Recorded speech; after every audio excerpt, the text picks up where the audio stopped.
What would happen if I was to blow up a firecracker in my hand? There were once firecrackers so powerful, they could blow your whole hand off. I'm sure you've heard the legends. Cherry bombs, the M80. You see, in 1966, the United States government decided that firecrackers and any ground-exploding fireworks were only allowed to have 50 milligrams of flash powder inside them. 50 measly milligrams. Do you know how much flash powder the legendary M80 contained? 3 grams. That's 60 of these. Those epic firecrackers are completely illegal today, unfortunately. However, they still leave us with the question, just how powerful are our fireworks today? Can they still blow fingers off? I have no idea, but I want to find out. But first off, let's start with the safest firework.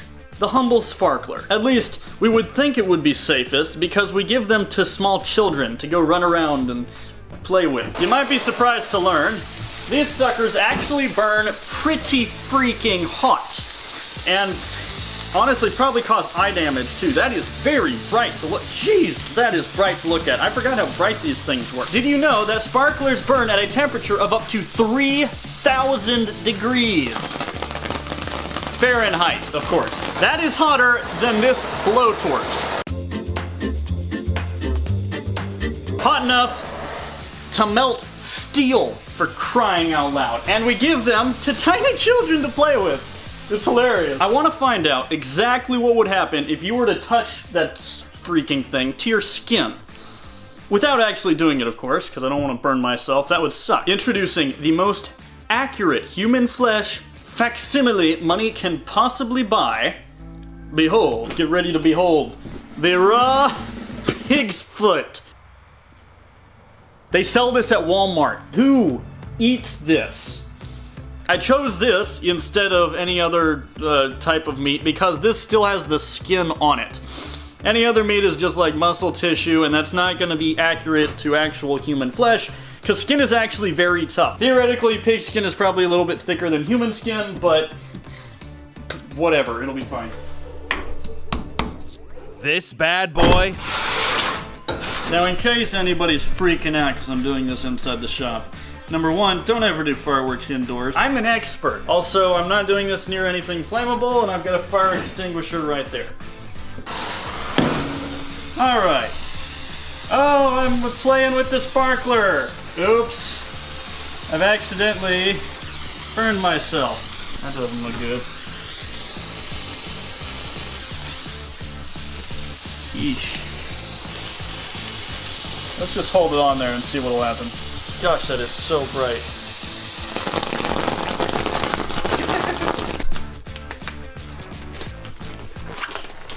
I don't want to get sarsaparilla. Okay, I've washed it off a little bit. Let's go ahead and take a look. As you can see, when I only touched it for like a second maybe, got it already getting discolored. As you can see, there's like a hole there almost through the skin.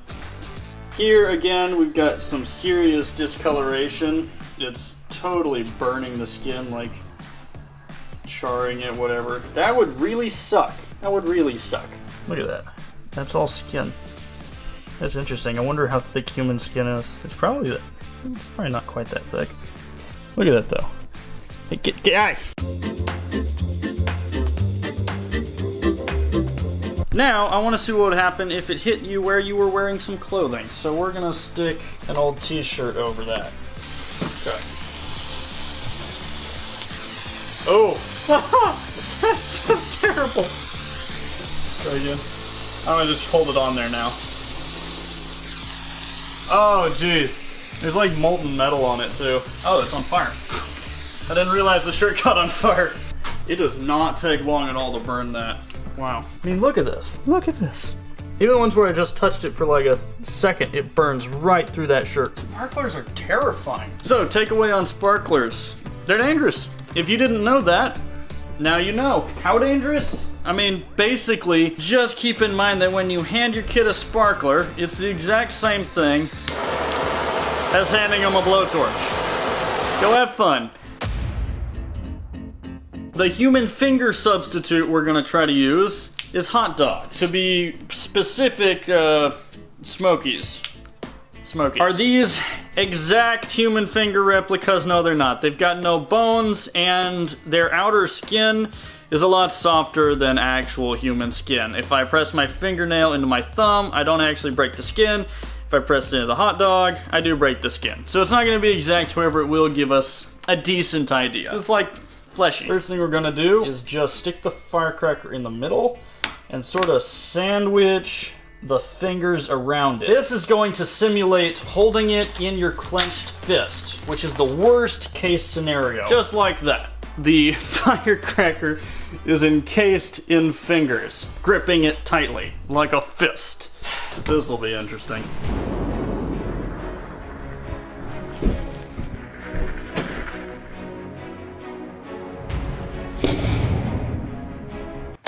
Sort of anticlimactic. Let's see what happens. So we have one finger unharmed, two fingers unharmed. This one got punctured. Then we have the one that took the brunt of the explosion. Yeah, that would have hurt. That would not have been good. That would have ripped a hole in your finger. All things considered, that's not that bad of damage. It's not like the whole thing exploded. For that, we have to thank the government in their all-knowing wisdom for limiting the amount of explosives that can be put into fireworks. Even in the worst case scenario, it didn't even blow a hot dog apart. Hot dog has no bones, ligaments, muscle fibers, so if it can't blow a hot dog apart, it is certainly not capable of blowing a finger off. Now that was an M150. They are the larger variant of firecrackers. Now I want to try just your regular old firecracker. I actually think there is the same amount of explosive in each of these. What you'll find if you take apart an M150 is inside this cardboard shell is basically one of these. However, the cardboard shell might restrict the pressure a bit and cause a more powerful pop. I'm not entirely sure. For redundancy's sake, I suppose, I want to see what will happen if we stick this inside some hot dog fingers.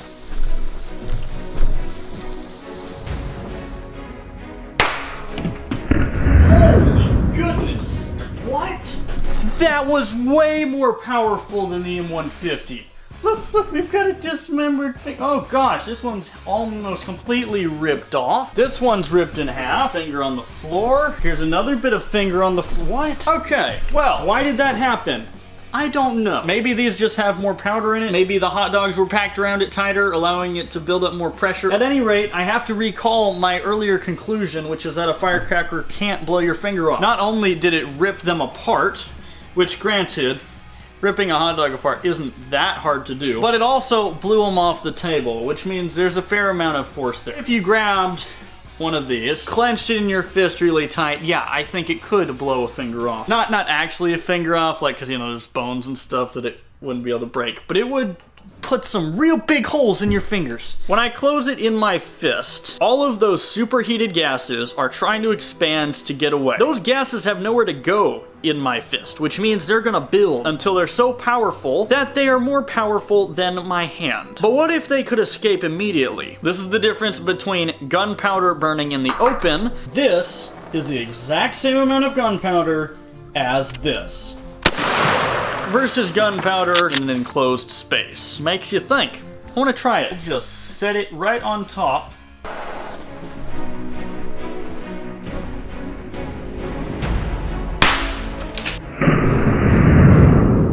Turns out still pretty powerful. Interesting. How about one of these little ones?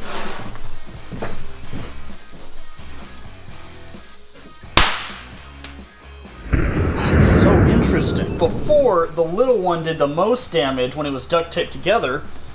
However, that did no damage. Clearly, the cardboard shell of the bigger one is having some big impact here. That's fascinating. That did no damage to a hot dog, which means I could probably hold it in my hand and it wouldn't hurt me. Open palm.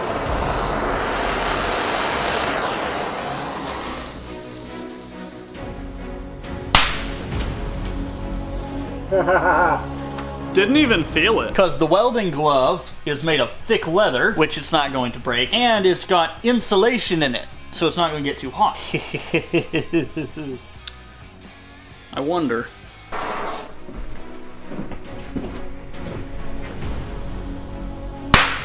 Nothing. Not a thing. Now obviously, don't ever try anything like this at home. Just don't.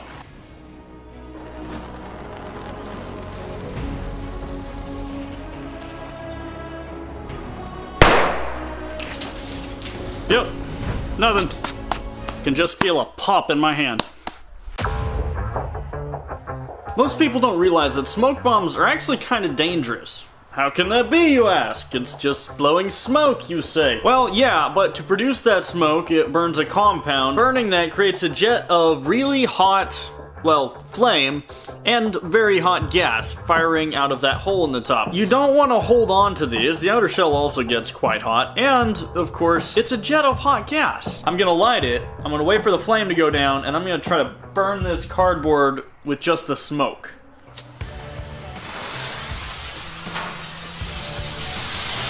Alright, jet flame, smoke.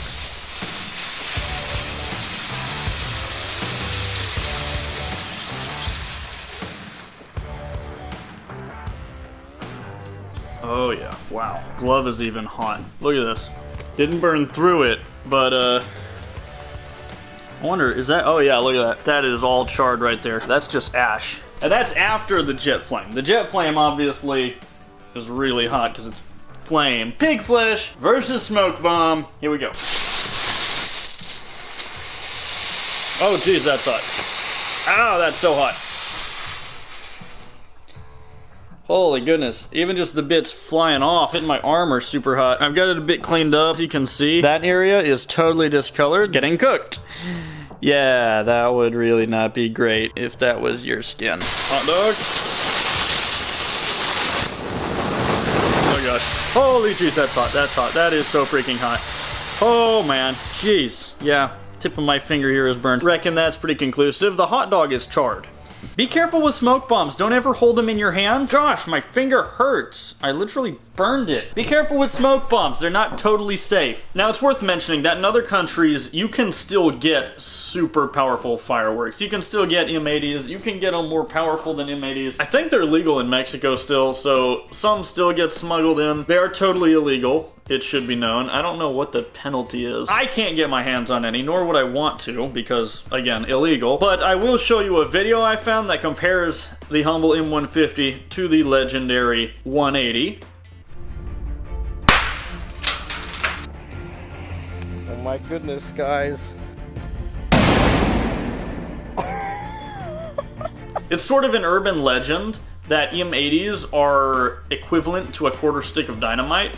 That's not true at all. Firecrackers contain flash powder, which is a low explosive, while dynamite contains a nitroglycerin-based high explosive. They're completely different power levels, completely different materials. They're not remotely equivalent to each other, just to put that myth to rest. Anyway, guys, that's about all I got for today. Thank you so much for watching this episode of JakeMakes. Please go check out my Instagram. I am at @JakeMakes. Also, my Discord. I've got links in the description down below. I'm trying to get a community of people going. We can share ideas. I can check out projects you're working on. You can help me on future projects, all kinds of cool stuff. I've got a Patreon too, which I'm going to start posting bonus content on. So if you feel like giving me money, I would appreciate it. Get off your behind and get off YouTube. Go out into the great wide world and build something awesome. I will see you next time. Jake out.